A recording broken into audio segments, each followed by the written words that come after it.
બહુ મોટા સાયકેટ્રિસ્ટ હતા કાર્લ યંગ, એમણે લખ્યું છે કે મેં 60 વર્ષ સુધી સાયકેટ્રિસ્ટની પ્રેક્ટિસ કરી. એટલે સાયકેટ્રિસ્ટ એટલે ગાંડા, સાયકેટ્રિક ગાંડાની ટ્રીટમેન્ટ કરી. કેટલા વર્ષ? 60 વર્ષ આંતરરાષ્ટ્રીય કક્ષાએ. અને સાયકેટ્રી વિભાગના પિતામહ કહેવાય કાર્લ યંગ. એમણે કહ્યું કે મેં 60 વર્ષ સુધી ગાંડાઓની ટ્રીટમેન્ટ કરી છે એને સાજા કરવા માટે. હવે વાક્ય સાંભળજો. ડોક્ટર કાર્લ યંગે કહ્યું કે 60 વર્ષ મેં ગાંડાઓની ટ્રીટમેન્ટ કરી, પણ એક પણ પેશન્ટ મારી પાસે એવો નહોતો કે જે ભગવાનમાં એને શ્રદ્ધા અને ભક્તિ હતી અને મારી ટ્રીટમેન્ટની જરૂર પડી હોય. સ્થિરતા, સ્ટેબિલિટી.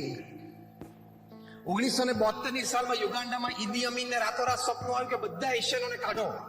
આપણા બધા ગુજરાતી ત્યાં યુગાન્ડામાં બધા લાખોપતિ અને કરોડોપતિ હતા, મર્સિડીઝ ફેરવતા હતા. 60 અને 70ના દાયકામાં મોટી મોટી દુકાનોના માલિક હતા, ફેક્ટરીઓના માલિક હતા.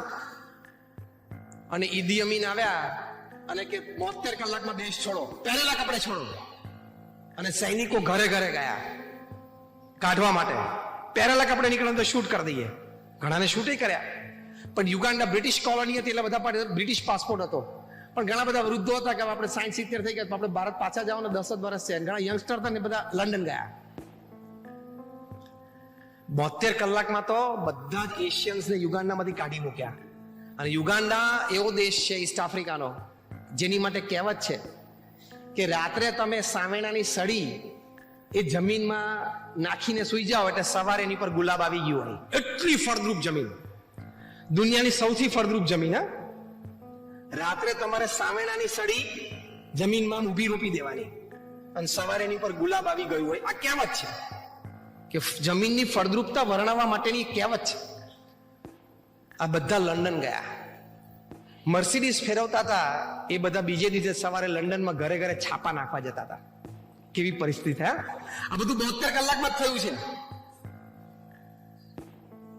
માણસ ગાંડો થઈ જાય કે નહીં? કોઈના દુકાનમાં કચરા પોતા કરવા માટે રહ્યા 72 કલાકમાં. પહેલા એની પાસે 6 બેડરૂમનું એર કન્ડિશન હાઉસ હતું અને ઘરમાં 10 આફ્રિકનો કામ કરતા હતા.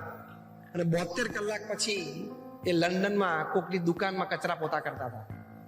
શું પરિસ્થિતિ થાય?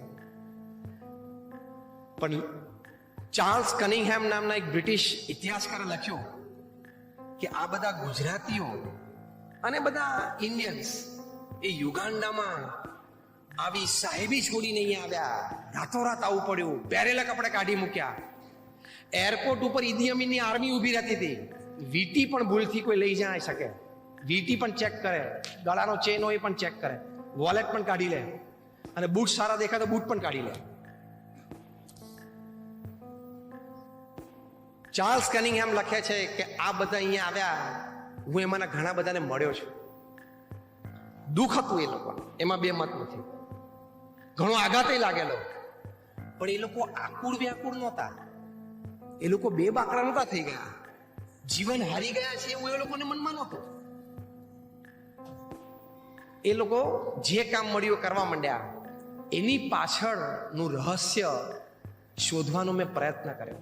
પછી ચાર્લ્સ કનિંગહેમ લખે છે કે બધાનો ઇન્ટરવ્યુ મેં લીધો, બધાના મોઢામાં એક જ શબ્દ હતા કે યુગાન્ડામાં જાહો જલાલી, સાહેબી અને મોજ શોખ હતા એ ભગવાનની ઈચ્છા, અને આજે અહીંયા કચરા પોતા કરીએ છીએ એ ભગવાનની ઈચ્છા. અહીં મહેનત કરી લેશું.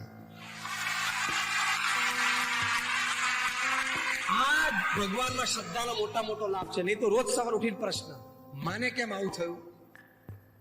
બધાને સવાર ઉઠીને આ પ્રશ્ન હોય છે, કેમ આવું થયું? નહોતું થવું જોઈતું. મારી જોડે કેમ આવું થયું? ભાઈ નહોતું થવું જોઈતું, થઈ ગયું, હવે શું કરું? બોલ. રડવું છે? આપઘાત કરવો છે?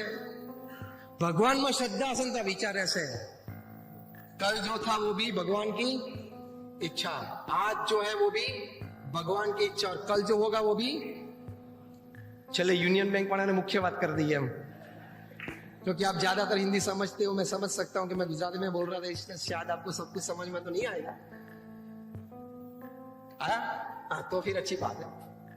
तो ये बात है भगवान की इच्छा. भगवान की इच्छा से होता है।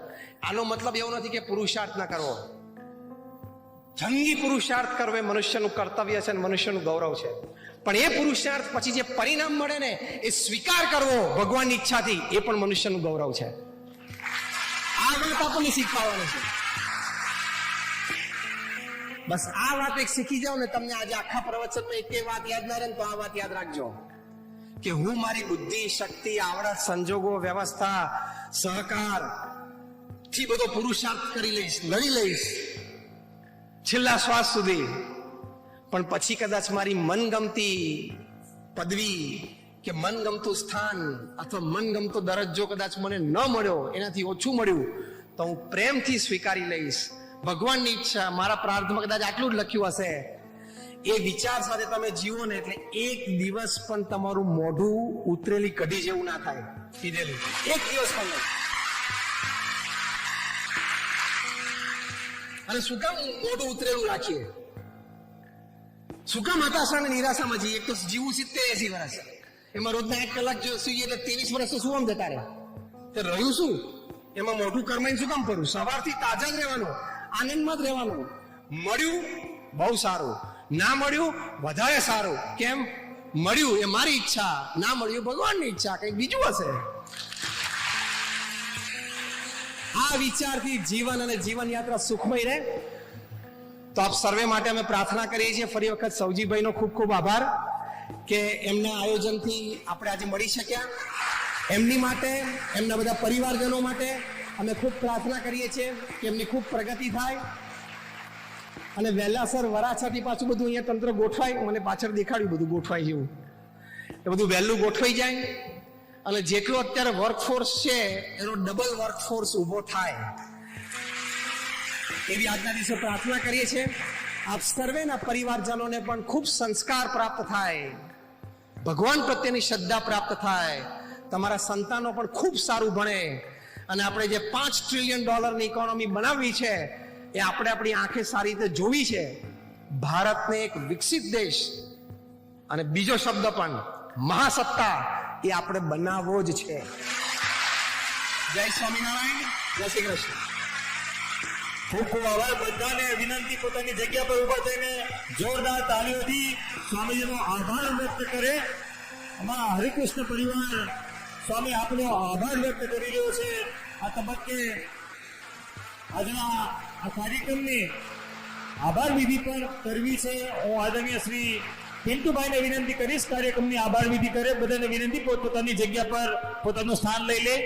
આપણે રાષ્ટ્રગીત ગાઈને આપણા તમામ મહેમાનો અહીંથી વિદાય લે, પછી આપણે